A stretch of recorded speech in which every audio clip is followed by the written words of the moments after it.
Hi there and welcome to my channel. Today I'll be teaching you how to make quick and easy meatball sandwich.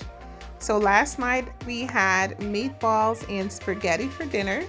So today I'm just making a quick sandwich with the remainder of the meatballs. So first I'm adding in all that creamy marinara on the bread. Then I'll go ahead and add 3 meatballs.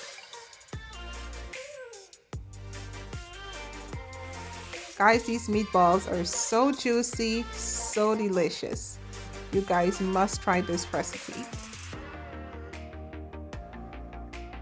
All right, I'm getting as much of the marinara as I can because that sauce is absolutely delicious.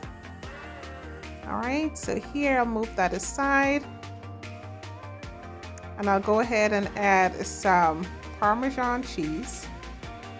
So I was out of my mozzarella, but I love my Parmesan, so this is good for me.